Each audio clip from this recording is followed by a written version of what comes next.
Welcome to this podcast. This is one of hopefully many that Stephen Wakeling will be putting out, and I'm going to be grilling Steve with a few questions on everyone's behalf, so please email in with the types of subjects you want covering. But this first one is really about spiritualism. Is it a religion? Well, without doubt, Johnny, it is definitely classed as a religion. I have a slight difference upon that because I've been involved now for 30 years. And there has without doubt been a significant change, very much to becoming almost mainstream Orthodox religion. Now that's great for some people who want that, but I prefer the way I saw it 30 years ago, when I looked upon it as a truth, a bit like a Rastafarian, who see it as not a religion, but as a truth. I believe that spirituality runs through everything. So whether you're an Orthodox Jew, whether you're a Catholic, a Christian, it doesn't matter which road or pathway in life you're on. Yes. It's how you tread it. Explore this idea of the parallels with Rastafarianism for me then. That's a really interesting kind of point to make, I think. Well, it is. I've actually know people who are Rastas and have spoke to them and, at great length and worked with them. And they would talk about, obviously, Haile Selassie and, and Zion, the lion, and all of that sort of culture. But also where a lot of people, I'm not saying I agree with everything and I don't expect them to agree with me, but the reality is that people I spoke to see not as a religion, but they see it as a truth, a way of life. And I believe that's the same thing as I see with my spiritual work. It's a way of life that I can continue through this life, but also it will furnish me well for the next life. Not just to a point that I become intolerant of others and see myself as totally right, because the reality is that I'm on the path, a different path to other people, but as I say, it's not the path, it's how I tread it and who do I help along my path. Interesting. So you kind of sit outside the orthodoxy of the spiritualist church, then, is that fair to say? Because I mean, I've filmed you at a number of locations, some of them inside spiritualist churches, where as a sort of a lapsed Christian, I suppose, I'd recognise it as a traditional service. There was a sort of basically some kind of hymn at the beginning, some kind of address, you sort of delivering the sermon, as it were. Kind of, what are the parallels then? Well, obviously it is a religion. When I first got into spiritualism, as I say, 30 years ago, one is aware it's a religion, and because of that you adhere to the rules, of which I do. But I feel that it has become more mainstream, and obviously I can understand there's a lot of people who purely simply go for a message, and if the message is available, and we never know, because there is no hard and fast, it's not a pure science. But if a message is given from somebody in the world of eternal light, in the spirit world, or heaven, or Valhalla, whichever you want to call it, at the end of the day, they're in another world. I think they're free of religion, because religion just holds us together and keeps us within confined rules and regulations. So in a spiritualist church, I've got no problem at all with the 7 principles. I am a member of the National Spiritualist Union. But my belief is that we should have tolerance to other people, and if people want to join us, why should you want to force them into a mainstream of religion when we're talking about truth? And it says it in our banner: truth, light and love. Well, what truth? Your truth or my truth? Yeah, interesting. So do you feel yourself like increasingly drawn away from the spiritualist church movement, or where do you sit in terms of where you're kind of positioning what you want to do in the future, I suppose?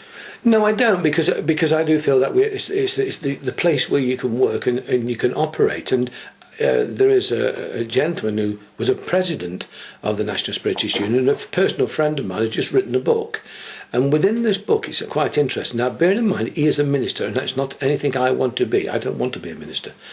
But there's a minister in the spiritualist church. Yeah, he's a minister. There are ministers. They used to be called little letters. Now they have to call themselves the minister, you see, and it's slightly changed. But in his book, he writes that if you turn the clock back 100 years in Great Britain, there used to be many Wesleyan churches, particularly in the southwest, in Wales, and now they've pretty much gone. Because if we're not careful, we force people into one way, which is our way, and we miss the point is, what do they want? So I am a spiritualist, and I enjoy working in spiritualist churches, and some are more religious than others.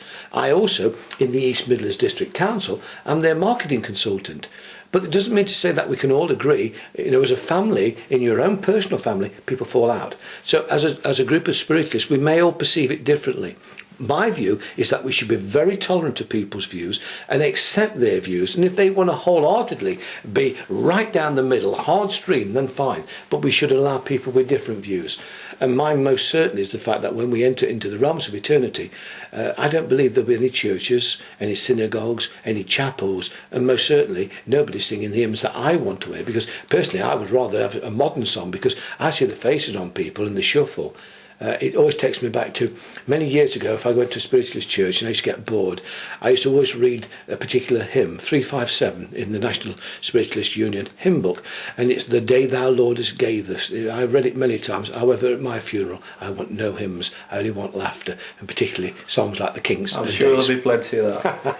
I find it interesting that you call yourself a spiritual medium, not a spiritualist medium. Where's the sort of distinction that we're making there? Because in working on your website recently, we've been having this discussion, haven't we? Yeah, well, I'm a spiritualist, but, as I say, but I think that if you start to talk to a lot of people, particularly people who want to talk to me, not just in a private reading, but they ask me questions, and particularly through spiritualist resources based in the United States of America, people ask me questions, and they're asking me spiritual questions. They're not asking me to go there and kind of be evangelical, trying to get them, oh, you must follow my path. No, I don't want to do it. So I believe that within all things, and for example, a great spiritual man, Gandhi, another great spiritual man, Desmond Tutu, there are many, many great spiritual people, and what they are seeking within it, and this is my friends who are Sikhs, and you look at the gurus, particularly Guru Nanak, the first guru, he was enlightened, and he's talking about being in touch with the supreme power. Now, what that supreme power is, I really don't know, because it's really up to your own interpretation. I have my view, but I have to allow other people their view, because chances are I could be wrong. But the reality of it is that the only way we can seek a furtherance of knowledge that will sustain us through our next and most important step into the world of light is spirituality. And it's spirituality that bonds humanity together. And religion, historically, has destroyed mankind. Well, yeah, that's fertile territory for perhaps another discussion, that, isn't it? But to finish off then, just give us a couple of minutes. You've been on a tour of America recently. Mm-hmm.